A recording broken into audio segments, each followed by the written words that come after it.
The Harley Davidson clutch. 10 springs stuffed behind a pressure plate, and getting them in and out can be a little bit of a pain. But today I'm going to show you how a simple washer can change the way you take your clutch apart and put it back together forever. I'm Grease, you're watching Grease's Garage, and I'm going to help you skip the struggle. What you guys are looking at here is my clutch setup on my Evo Big Twin. That being said, this is the clutch from a shovel head that I put in the Evo Big Twin, so it's not the stock Evo clutch. However, this is the clutch that you will find on almost every single Big Twin chopper at every single chopper show. So there are a ton of people running this clutch who could benefit from this trick. Now, before we start taking things apart, it's really important that we first take two measurements that are going to make sure that when we put this clutch back together, it still feels the same way it did before we took it apart. The first of those measurements is the clutch tension nuts. What you're seeing on the screen right here are the clutch tension nuts themselves. On mine, there are 5 of them. Some clutches will have 3 of them. Other clutches will have 10 of them. That's way too many nuts. Do not get a 10-nut hub. At this point, it can be helpful to just take a photo of what the tension nuts look like. That way, when you're putting it back together, you can pull that photo up, look at what they look like before, and match it to the same. On my particular clutch, as you can see, I have the nuts just about flush with the studs themselves. So when I put this back together, I'm going to look to have those nuts in that exact same position. The next measurement we want to take is the length of our throwout adjuster rod. Now, in order to properly measure the length of that rod, you have to remove the lock nut that is holding it in place. So go ahead and stick a flathead screwdriver into that recess in the end of the rod, take a 9/16 wrench and back that lock nut off, just the way you're seeing me do it here. Once you've got that lock nut completely off, what we're going to do is stick a ruler up against this surface right here. This is the pressure plate at the far end of our throwout rod. In this next clip here, I'll show you, you can see the actual ruler sitting up against my pressure plate, and you can see I'm at about 28-30 seconds on that measurement. That's the measurement that I'm going to refer to when I'm putting this back together, because we are going to lose the placement of that rod as we remove it from the bike. Now it's time for the hack that I learned way too late in the game. And all you need for this is this guy, a simple washer. Now, on this particular washer, I went ahead and made the marks on it for you. So you can see this washer has a 2-inch outer diameter and a 7/16 inner diameter. Now, if you don't have a washer that matches those dimensions, that's fine. There's a lot of dimensions that work. More commonly, what you'll see is a washer that looks like this, and then a small washer that looks like that. And what's neat about this is if you don't have the exact washer I showed you a second ago, you could just take these two washers, place them on top of each other, and what you end up with is the same exact thing that I've got right here. All you're looking for is any washer that will go across from this surface to this surface without falling inside of that outer pressure plate, and you need at least 7/16 on the inner diameter of the washer so that it will go around that throwout adjuster rod.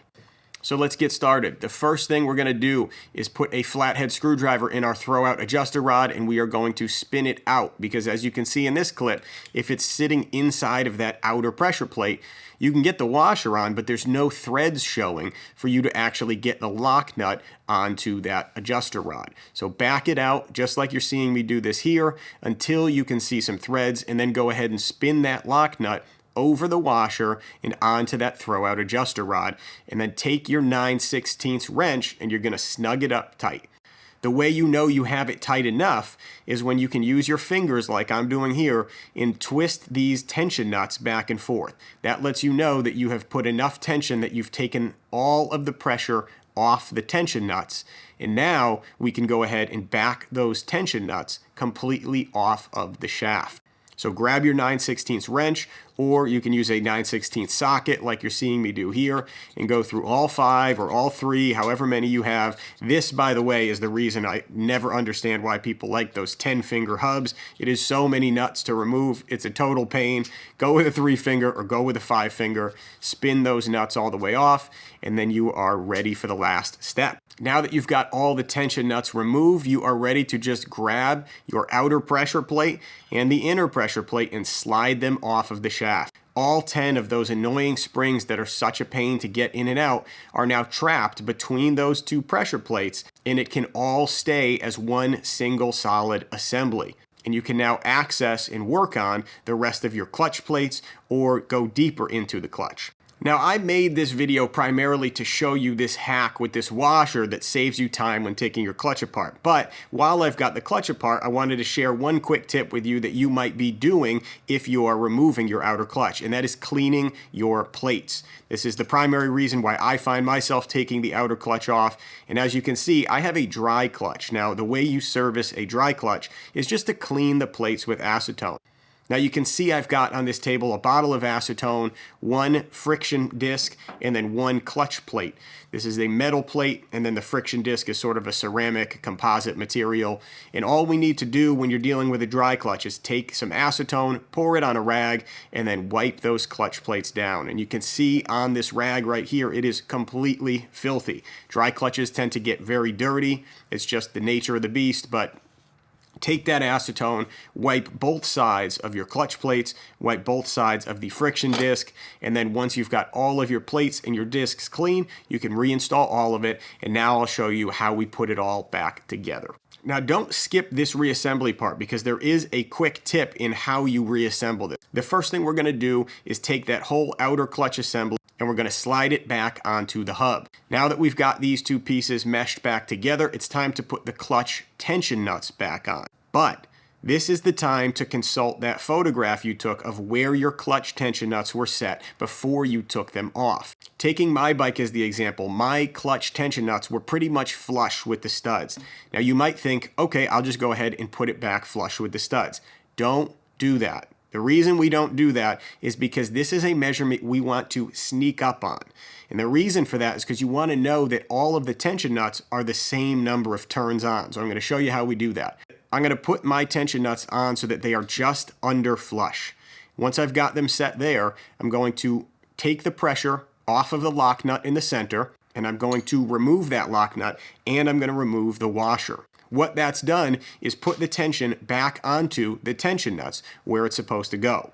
From this point, I'm going to go in half-turn increments on each nut, 1/2 turn on each nut at a time, until all of the nuts are back to flush on the studs. If you were to put the tension nuts all the way to the proper setting and then take the tension off, you wouldn't know whether one was tighter than the one next to it, and it just would create a whole headache. A proper setting on my bike usually leaves one of the 5 nuts without a ton of tension on it. If I were to have, 2, 3, or 4 of these that all felt loose, that would mean that I've got them on in different settings. So I always recommend sneak up on this measurement. Start a little further back than where you took them off. Now that I've got all of my clutch tension nuts set back where they were before, it's time to get our throwout adjustment rod back to where it was before.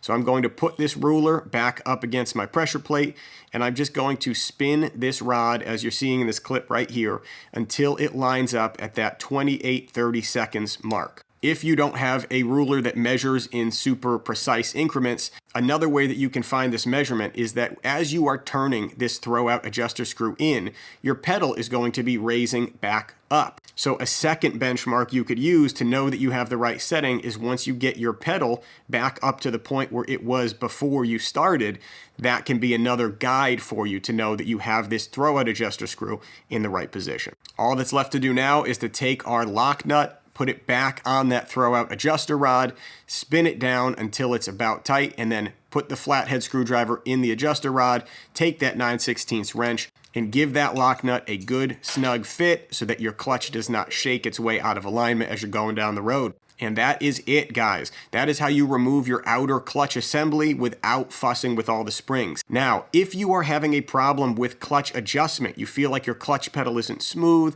or your clutch release is kind of sticky or off, I did a whole video showing you how to get the perfect setting on your throwout adjuster rod and how to get the perfect setting on your clutch tension nuts. That video is linked right here. Make sure you check that video out if you're having that problem. Thanks for watching Grease's Garage, and I will catch you guys next week.